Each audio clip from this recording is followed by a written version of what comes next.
So hello everyone, आप सब कैसे हो। Welcome back to my channel. तो मैं हूं आपका दोस्त नील। तो आज मैं इस वीडियो में आपको बताऊंगा आप कैसे आपका बाइक का जो माइलेज है वो आप इंक्रीज कर सकते हैं। तो वीडियो शुरू करने से पहले मैं आपको एक बात बोल देता हूँ, बहुत सारे व्यूअर्स ऐसे हैं कि मेरा वीडियो देख के सिर्फ चले जाते हैं, चैनल सब्सक्राइब नहीं करते।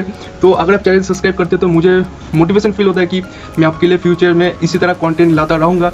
तो प्लीज़ चैनल सब्सक्राइब कर दीजिए। मेरा एक छोटा सा चैनल है, अगर आप है तो हम है, अगर आप नहीं है तो हम कुछ भी नहीं। तो प्लीज़ हमें सपोर्ट कीजिए और मैं आपके लिए इसी तरह फ्यूचर में कंटेंट ला के हेल्प करता रहूँगा।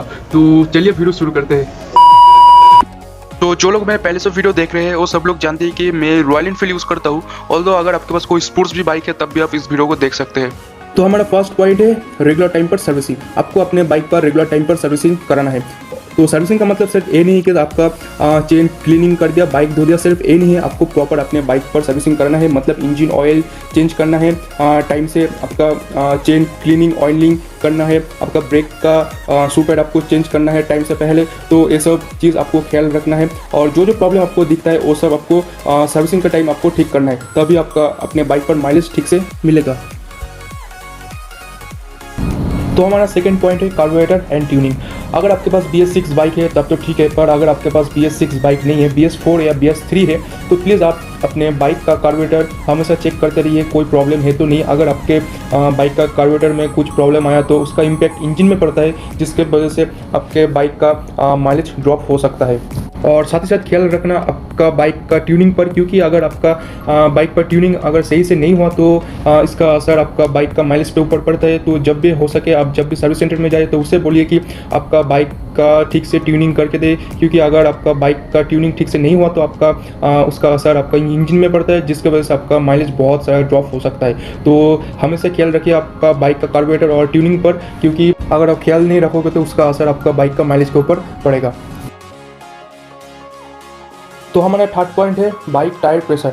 आप हमेशा ख्याल रखना आपके बाइक का टायर प्रेशर हमेशा ठीक से रखने के लिए, क्योंकि अगर आपका बाइक का टायर प्रेशर अगर कम हुआ तो उसका असर आपका बाइक का इंजन के ऊपर पड़ता है। और मैं आपको एक बात बोल देता हूँ, आपके इंजन के ऊपर जितना प्रेशर पड़ेगा उतना असर आपका माइलेज के ऊपर पड़ेगा, क्योंकि आपका माइलेज ड्रॉप होगा। तो हमेशा ख्याल रखना आपके बाइक का टायर प्रेशर हमेशा ठीक से मेंटेन करने के लिए।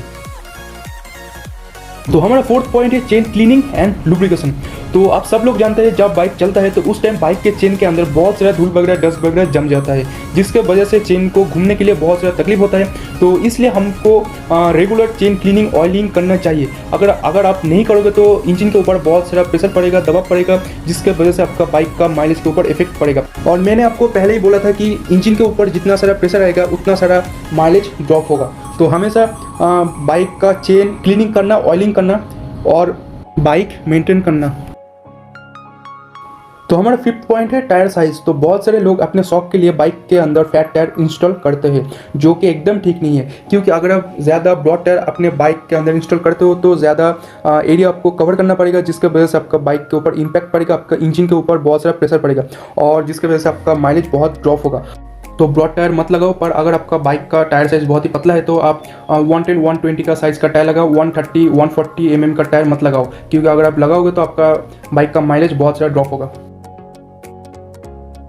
तो हमारा नेक्स्ट पॉइंट है आफ्टर मार्केट एग्जॉस्ट। तो बहुत सारे लोग ऐसे होते हैं कि जो सोचते हैं आफ्टर मार्केट एग्जॉस्ट लगने से माइलेज के ऊपर इम्पैक्ट पड़ेगा, पर ऐसा कुछ नहीं होता। आप आफ्टर मार्केट एग्जॉस्ट लगा सकते हो, पर अगर फ्री फ्लो साइलेंसर लगाते हो तो आपका बाइक का माइलेज के ऊपर इम्पैक्ट पड़ सकता है, पर उसका रीज़न भी कुछ अलग है। तो अगर आप सिटी में 40-50 स्पीड पर अगर आप रॉयल एनफील्ड चलाते हो तो आप आफ्टर मार्केट एग्जॉस्ट इंस्टॉल कर सकते हो।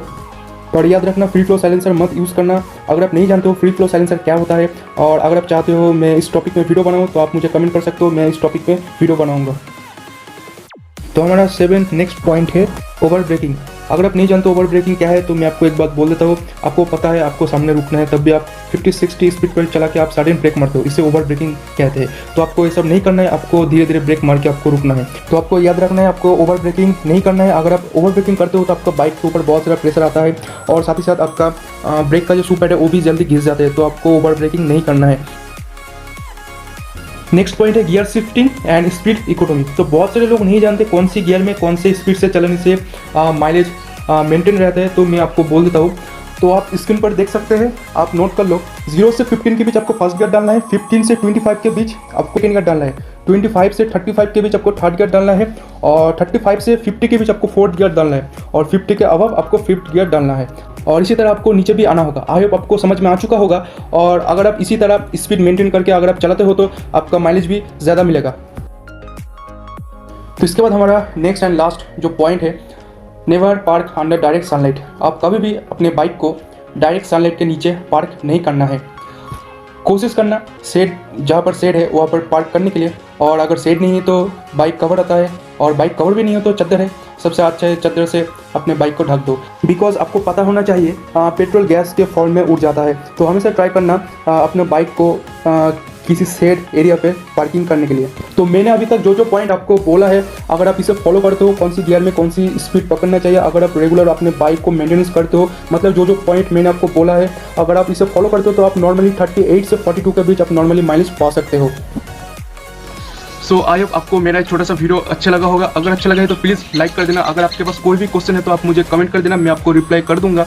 और अगर अभी तक मेरा चैनल अभी तक सब्सक्राइब नहीं किया तो प्लीज़ सब्सक्राइब करते रहिए और हमें सपोर्ट करते रहिए, और मैं आपके लिए इसी तरह फ्यूचर में कंटेंट लाता रहूँगा। और मिलते हैं नेक्स्ट वीडियो पर। Good bye.